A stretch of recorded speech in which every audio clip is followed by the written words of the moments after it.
Welcome back to my channel. So today's prompt is skeletal. I had done a Bible junk journal for Ezekiel's story of the dry bones, resembling a medical journal. I decided to do that for today's Inktober. So oftentimes when people talk about the body of Christ, they focus on the things like the eyes, the ears, the hands, the feet, things that are on the outside. People that either have visions or maybe they hear from God, or the mouth, because they think of like preachers and singers, associate that with the mouth of the body of Christ. And of course, the hands and the feet do and go. The most important parts of the body are the parts that you can't see.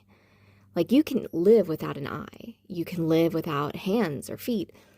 You wouldn't want to. I mean, your life is definitely going to be better if you have those things, but you can live without them. There's people without hands that learn to drive cars with their feet. They're probably not going to be NASCAR drivers, but they can still drive a car. It would be better to have hands. They would be more effective at driving, but they can do it. But you can't live without a heart. You can't live without lungs and a stomach. And I would challenge you to go through and list the different parts of the body and how they correlate to the body of Christ. And I think it will give you a better understanding of members of the church that maybe you don't understand as much. So, and there's always those parts that people don't really think about. I know it seems like it never fails. Whenever you start talking about the body of Christ, there's always that one person that says, well, I'm just a gallbladder because the body doesn't need me and I don't do anything. Well, you go ask a person who doesn't have a gallbladder if it has affected their life. There's certain foods that you can't hardly digest without a gallbladder. Like foods like the Word of God. So yeah, there is a purpose for every member of the body.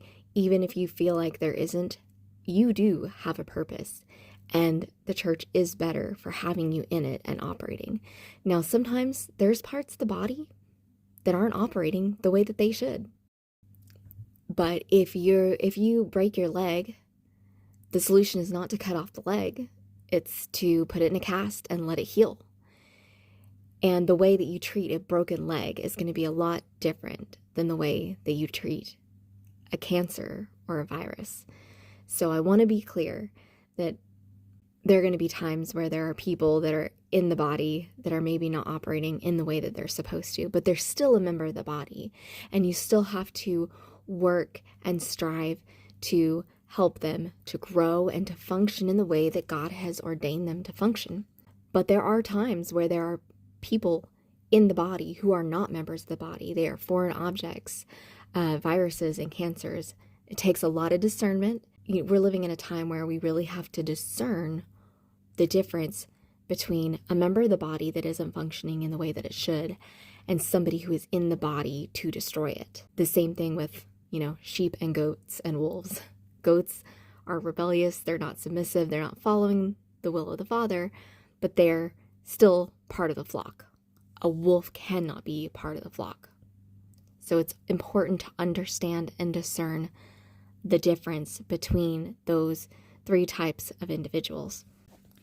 And something I see happen quite often in the church is there is a particular member of the body who wants to tell another member of the body what to do, how to do it, what it should look like. And the truth is, we should not all be operating the same.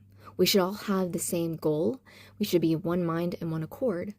But the way that a heart operates is going to be way different than the way a stomach operates. The heart, it pumps continuously. The lungs help you breathe. Did you know that the Holy Spirit is actually Hyos Pneuma? It's holy breath. It's not just like a spirit. It has to do with breathing. That's where the word pneumonia comes from. It's Hyos Pneuma, holy breath, the holy breath of God. So when you think about the lungs, right? The lungs have to get that breath, that holy breath, into the rest of the body. It oxygenates the blood. That heart pumps the blood and the holy breath to the rest of the body. And what happens when a member of your body is cut off from the blood and from the breath? It'll die. It has to have blood. It has to have oxygen in order to live. I cannot fathom what it must be to be the heart. The heart is the strongest member of the body, and it pumps continuously day and night. It never stops. No one ever sees it, but the body cannot live without it. It is impossible to live without the heart. But not everybody is a heart. There are parts of the body that have to have rest, like the legs. They can't go nonstop all day, every day. They have to have rest.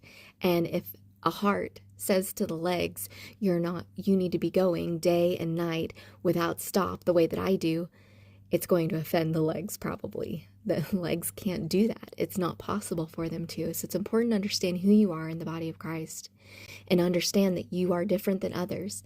And not everyone is going to look the way that you look. They're not going to act the way that you act. As long as they're still doing it in the will of God, it's okay for them to be different. You know how you're at a job and you will have person after person walk by something that needs to be done, like the garbage is overflowing, but nobody wants to take it out, and every person walks right by it and doesn't do it. They look at it and say, psh, that's not my job. I'm not doing that. Somebody else can do that. It's their job. And it never gets done. So if you're one of those people who's been asking God what your place is, what your job is, what he wants you to do with your life, you need to focus on just doing what he tells you to do today. Whatever he tells you to do, do it. Sometimes he can't give us all the information because it will affect how we respond to his leading.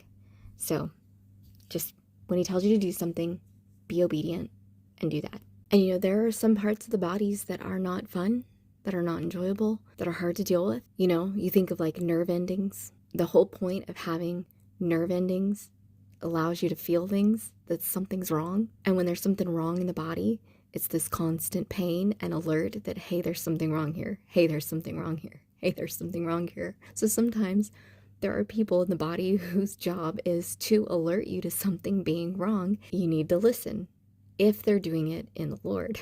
Not every part of the body is always enjoyable, but it is necessary. What do you think the most difficult member of the body is to deal with? I'd be interested to know what you think. So leave me a comment. My husband and I were actually talking specifically about the bowels, that somebody has to be the bowels, right?